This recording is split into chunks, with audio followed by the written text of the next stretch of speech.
First story we chose from the African short stories is The Gentleman of the Jungle. This story was written by Jomo Kenyatta with themes of greed, corruption, control, colonialism, and rebellion. In this story, there was a conflict between the man and the elephant. The elephant wanted to overtake the man's hut, but because of the rain, but the man refused to give the elephant the whole hut. Therefore, the Ministry of the Jungle got involved and they refused to give the man back his hut. In the first story, the man symbolizes the individual Africans who were affected by the brutality and the corruption of the European colonizers. We have looked at this from three different lenses. Throughout the post-colonial lens, the European colonizers did not give the Africans the rights they deserved, which show in how the council did not give the man his rights to his own house. The resources were taken from the man and denied from him, and this relates to the European colonizers taking on Africa's resources as the man represents Africa as a whole.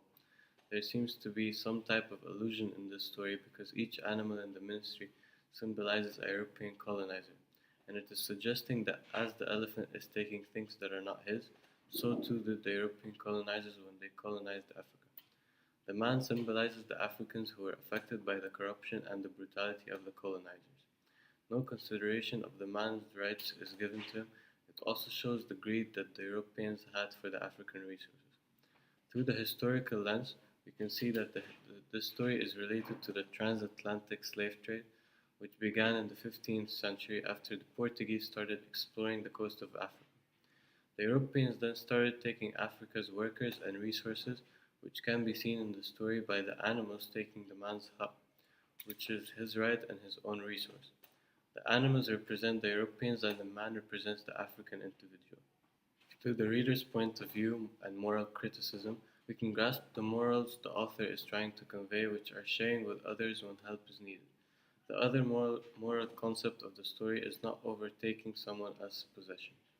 The second story we chose was The Green Leaves, written by Grace Ogle. The themes shown in the story are violence, tradition, colonialism, power, greed, and conflict. In this story, the villagers were chasing the thieves and they wanted to punish them in their own traditional way. But the European officers had a different way of approaching the thieves and stole the power from the villagers. Those in the village believe in their own traditional way of dealing with thieves. The villagers' power was stolen from them by the European officers who wanted to deal with the thieves in their way. Through the post-colonial lens, the Europeans slipped away the power from the Africans. The difficulties between the Africans and the Europeans show when the European officers started asking questions. The African villagers did not change their story, which shows the unity they have against the European colonizers. Through the unity, the power shifts from the European colonizers to the African villagers. European corruption shows through the power that has been stolen from the African territory. Through the historical lens, we can relate the story to the European colonization between the 1870s and 1900s. Africa faced European military invasions, an eventual conquest and colonization, which shows in how the police officers took the power of law decision from the Africans to themselves. During the colonization of Africa, African societies put up various forms of resistance against the attempt to colonize their countries and impose foreign domination, which is reflected when the villagers unite to have the same story against a police officer. Through the reader's point of view and moral criticism, the reader can view the Europeans as the fair and moral way to treat the guilty. Morally, the villagers cannot kill the guilty person. Instead, he should have a right to a trial. So to a reader and through the moral lens, the right way to approach a guilty person is to give him a trial. We can view both stories through the post-colonial lens and historical lens. In both stories, the power of Africans was stolen and taken from them without their consent by the European colonizers. Their rightful resources and rights were slipped away from them. This shows the greed of power and wealth that the colonizers had. In both stories, the corruption was shown by taking away the rights of African villagers. We can also see that both stories are from East Africa, which can imply that the Europeans have colonized much of the eastern side. The first story we picked from the Interpreter of Melodies was The Blessed House by Wampa Lahiri. The story is about two married couples who are in a conflict whether to keep or throw away the Christian statues and figures. Shukumar's wife wants to keep the statues, but Shukumar wants to stick to their Hindu religion and throw the Christian objects away. Shukumar worries a lot about how others would think of him. The main theme we have picked for this story would be conflict in marriage. In the first story we chose, the married couple, Twinkle and Sanjeev, do not know each other that well and both fail to live up to the other's expectation of what a husband or wife should be. The Blessed House is another exploration of conflicts in love and marriage and the effects of communication. From a reader's perspective, the reason the two are not compatible is not only because they have only known each other for a short amount of time, but also because they were picked by their family. Sanjeev is concerned about how the pieces will reflect on him.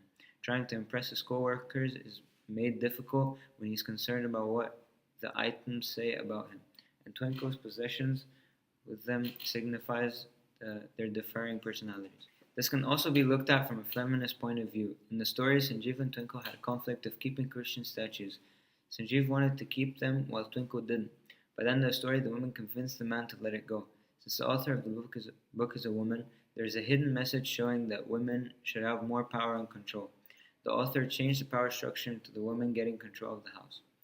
Finally, this can also be looked at in a psychological lens, since the author had a history of writing about conflicted marriages.